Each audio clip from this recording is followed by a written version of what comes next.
Here's something that we have known for quite a while. Black poverty is rooted in real estate exploitation. One question is, or should be, central to any assessment of the state of America. Why, more than a century and a half after slavery ended, does the typical black family remain so much poorer than the typical white family? A new study on housing in Chicago illustrates a big part of the answer. Generation after generation, the U.S. system of real estate finance has enriched whites at the expense of blacks. No shit. Housing has long played a crucial role in American wealth accumulation. People buy homes with federally subsidized mortgages, build up equity, and pass the assets on to their children. But as recently as the 1960s, government policy excluded blacks. In a practice known as redlining, the Federal Housing Administration designated predominantly black neighborhoods as no-go zones for government-insured mortgage loans. The FHA wouldn't guarantee loans for new mixed-race developments.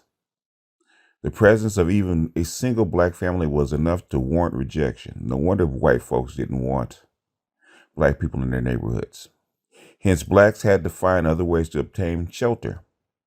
One was contract for deed. I remember that. An arrangement usually offered by speculators who bought properties expressly for the purpose. It required a down payment and regular monthly installments from the occupant. But that's where the similarities to mortgage ended. The sale price and effective interest rate tended to be wildly inflated. The buyer assumed all responsibilities of a homeowner, including repairs and taxes, while the seller retained title along with the power to evict for missing even a single payment. As a result, families who bought on contract didn't accumulate equity and faced a long and precarious path to ownership. Chicago became a hotbed of contract for deed transactions in the mid-20th century, as a large number of blacks, so brutally persecuted in the South, moved to the northern industrial cities in the Great Migration. The city also saw one of the country's biggest organized rebellions against the practice. The Contract Buyers League, who filed 2 federal lawsuits seeking relief from the contract's onerous provisions. The lawsuits failed, but for historians, their long list of homes and tenants cited as evidence provide a rare and valuable window into what was otherwise a largely undocumented and unregulated phenomenon. Now researchers, including Jack McNamara, who as a young Jesuit seminarian helped organize the league, have tapped those lawsuits along with municipal records and the work of other scholars to come up with an estimate of how much this one predatory practice in one city set back black families. Using data on sales and mortgage rates, they calculated how much each family's payments exceeded what they would have been if the property had been purchased at the prevailing market price with a conventional mortgage loan. They then added it up for all the contract properties they could identify from years 1950 to 1970. Jesus Christ. The outcome, black families were overcharged somewhere between $3.2 billion and $4 billion in 2019 dollars. The real estate agents and investors who profited were almost exclusively white. So this represents a direct transfer of wealth from one race to another. Worse, the contract's exorbitant terms, along with the lack of equity to borrow against, left black families without the means to invest in their properties, contributing to the physical decline of their neighborhoods. Predation didn't end in the 1960s, it evolved. There was the FHA scandal of the 1970s, in which indiscriminate federal lending and outright corruption enabled speculators to sell inner-city homes to blacks at inflated prices, resulted in widespread foreclosures. I think we saw that in the 2000s too. There was the subprime boom of the 2000s, in which blacks were steered into inappropriately expensive loans that enriched a whole ecosystem of mortgage industry professionals, but often left borrowers with nothing but an eviction notice and a bad credit history. In the wake of the subprime bust, investors, including private equity firms, have again targeted the same neighborhoods, buying up houses on the cheap and renting them back to black and other minority tenants, sometimes under contracts very similar to those of the 1960s. The investors involved don't necessarily act with racist intent. It's bullshit. They exploit blacks because that's where the opportunity is, but the effect is still the same. Black Americans experience a completely different kind of finance, one that turns the dream of home ownership into a poverty trap. This helps explain why, despite narrowing racial disparities in areas such as education and employment, the gap in net worth remains just as large as it was almost 3 decades ago. Persistent gap. The average black family net worth percent of average white family net worth. That's a chart. So if you ever find yourself in a predominantly black neighborhood wondering why everyone seems so poor, know this. It's largely because white people, possibly even your ancestors, stole from them and their ancestors. The more Americans recognize this deep tragic flaw in the fabric of our society, the greater the chance that we can find a remedy. This is from Bloomberg, and Mark Whitehouse is the author.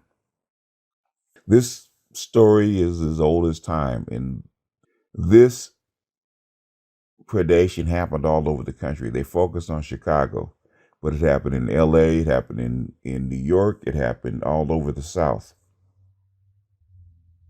Just to find shelter in this capitalist society, black folks had to pay twice as much to get half of what white people have. And since they redlined as far as homes were concerned, when you go into the bank to get a loan, refinance your house to do something like repair the house, like I said, repair your neighborhoods, repair the house, buy other properties, things that normal people do, send your kids to school.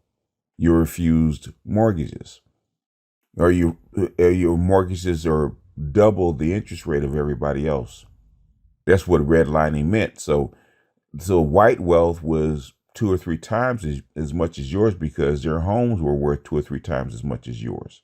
So their credit was better than yours. They're more credit worthy. So they could get things on credit that help give them more wealth, such as investing in stocks, investing in other assets, investing in businesses where you could put your house up as bond to start a business or help your kids start a business. In the black neighborhood, it couldn't because the wealth that you had from your homes in your neighborhood was by decree 3 times less than white people or 4 times less than white folks. Still goes on today. Because I was just talking to a real estate guy who's been doing real estate mortgages and stuff like here in LA for 30 years. I said, with gentrification, shouldn't the red lining as far as mortgages and borrowing would be less? He just laughed at me. And I was wondering, why are you laughing? There can't be any more redlining. He said, yes, it can. They don't redline your area anymore. They redline your name. So if you're black, the simple fact that you ask for a mortgage and you're black, even though white folks are in your neighborhood, just the white person could live next door to you. And you could have the same job, live in the same neighborhood, do the same things, and that white person's wealth is going to be more than you just because that person is white. He'll be able to borrow at a less interest rate just because he's white. That goes for cars, that goes for homes, it goes for everything. They pay less than you do. So it didn't stop. It doesn't stop. So you said we're in a post-racial society. Everybody knows that's not true. And it doesn't stop just here, with employment. They'll hire you. You already know if they hire you, you're going to make less than the white person. You would think that the people with more money would pay more. It's not true. Same thing in schools. I remember years ago when my children were small, the little black schools, man, they sent you home with carbon copies, with copies. And as bad as my black schools were back in the day when I was little, when I was the same age, we had books. They were old, but we had them. We had used books, but we had them. Well, with my children, They didn't have books. They had photocopied copies. Because of the law that they passed, they passed a law that you couldn't have lockers. So what did they do? You couldn't have lockers in the white schools either. So what did they do? They gave the white kids a book for class, and a set of books for home. You say, well, how could they afford 2 sets of books? They simply took it from the black kids because nobody cared. Even your black teachers didn't care. Racism isn't just practiced by white people. We practice racism on ourselves every day. And we don't even know it because it's so ingrained into our psyche, so ingrained into our society, that the racism that you see is practiced not only by white people or others, but also by ourselves. So this is just one more piece about the black condition and why 150 years after emancipation, we still struggle.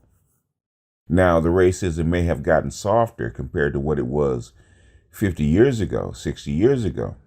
And the weight may have gotten lighter, but it's still a weight. And the weight still keeps you behind. So now, instead of the brutal racism that we used to be up under, now it's structural. You just make more money for them than you used to. But anyway, I thought I'd drop this because people have suggested this article to me. I should say about 6 or 7 people actually suggested this article to me. Since I had a few minutes, I would actually record this and drop this and see what you guys thought. Being black in America has never been easy. And we think that the struggle is over, but the struggle is never over. It is what it is. Well, with that, I'm going to jump off here. This is BGS out, and I'll see you guys on the next one. Peace.